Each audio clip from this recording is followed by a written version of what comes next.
Hey everyone, welcome to another Keymaster episode. I'm Sven Rajala and I've got my good friend here. Tomas Gustavsson. And today we want to talk about ephemeral certs some more and where we're seeing them. So Tomas, from your view, what is an ephemeral cert?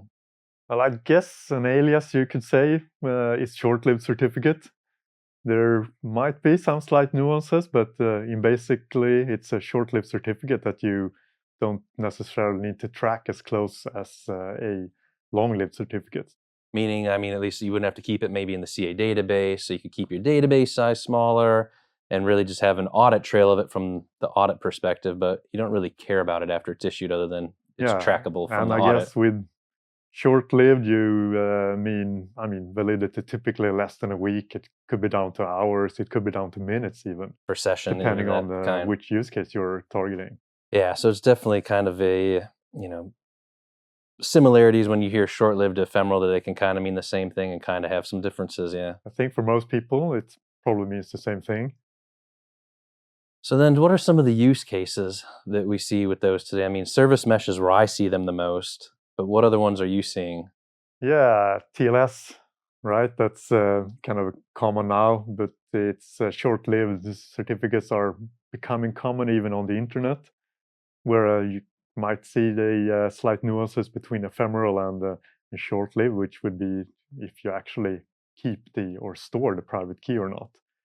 But no, I agree on that. Then we have digital signatures. Oh, that seems to be a hot one where the buzzword keyless signing has come up now, where I prefer to call it ephemeral key signing because there's still a key there. Exactly. I don't like the term keyless because, as you say, there's a key. There's no less keys than in any other case, just that you don't typically persist it. But the short-lived certificates or ephemeral certificates has been around longer than that for, it's been a thing in eIDAS or specifically eIDAS 2 for document signing. Oh, really? Even, yeah. But then in that case, you actually have the private key tied to your persona or identity, but then for each document you sign, you issue a new certificate. So it's short-lived for signing a specific document, but you can still verify it back to your actually trusted identity. What about seeing more of a short-lived key though, then instead of just the short-lived cert where you could rotate keys out, with the being able to keep those like on HSM and doing something like that to actually have a more ephemeral key-like experience with a higher assurance setup.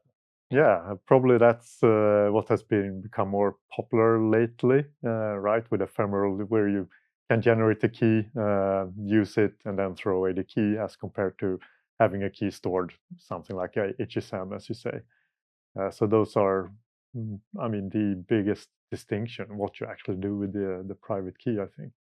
Yeah, definitely seeing the more assurance on that would be really cool to see solutions come out like that where you Yeah, I can. like that use case, as you talked about service mesh or workload stuff, right? If you can get a short-lived TLS API MTLS certificate for just a script that runs, and it's only valid for the time that script runs, which can be seconds or a minute, and then it's gone.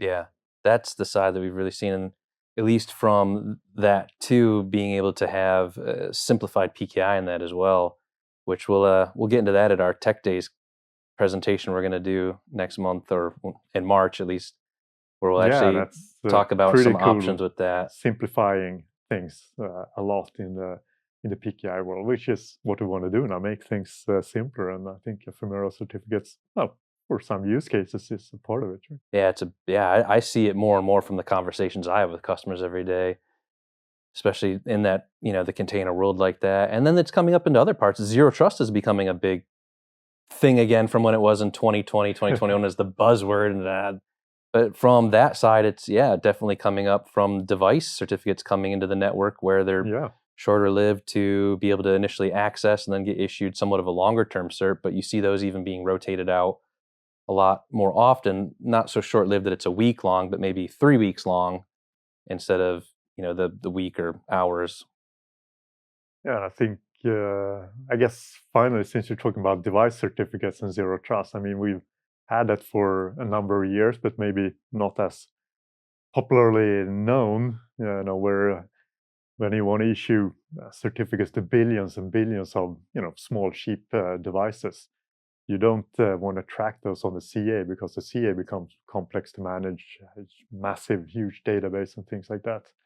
So we've actually had that feature for many years now, something we originally called a throwaway CA, where you issue a certificate and then you don't you don't store it in the database, so you can issue hundreds of billions of certificates, still keeping a small, easy to manage, easy to operate CA database. Actually, okay. So I actually called that something else that you call throwaway CA, but that's actually a concept that I use quite often when I'm talking to customers about a feature like that. Yeah, I love that use case. Yeah, it is quite very, very handy to be able to mass issue and not have any bloat in the database when you're just cranking out certs like that. Does require, well, kind of that you don't have to track it, right? So you don't need to revoke things because there is, I mean, if you don't have revocation, you had some initial authentication or authorization, which you have an audit record of. I mean, and if it's short-lived, you don't really need to keep the certificate around. So the last one I wanted to talk about is, have you heard of the new no rev check extension that IETF introduced last year? No, And wondering if you'd seen that come out anywhere. I mean, I've read about it, but I haven't seen it in the field used at all, and I'm wondering if you had seen it at all yet.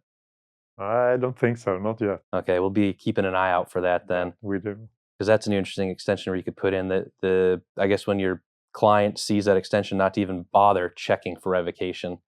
Because I guess, as we all know, there's really good implementations of using PKI in the client side, and there's some Yep. very bad implementations. And seeing ones where they'd still try to go and get a CRL or just fail because there's an extension in there for CRL or OCSP, and now they see the extension, they should just not check because they know that that CA doesn't issue it at all. Yep. If I have the definition right from reading the RFC. Yeah, exactly. That kind of helps the system to know what it's going to do. If Yeah. it's especially if it's not a say less strictly under one organization's control. Yeah, I thought that was interesting. Like, it's, to me, an evolution of Ephemeral is it's just a more everyday tool, I guess, per se, that we have on the PKI side that we're going to need to have in our tool belt of helping do PKI use cases. Yeah, right. I mean, you could say that we started with ephemeral certificates before they were called ephemeral, but now ephemeral is becoming mainstream. Yeah, it's like the buzzword. But anyhow, thanks, guys. We hope you enjoyed the conversation on Ephemeral, and we'll see you in the next talk.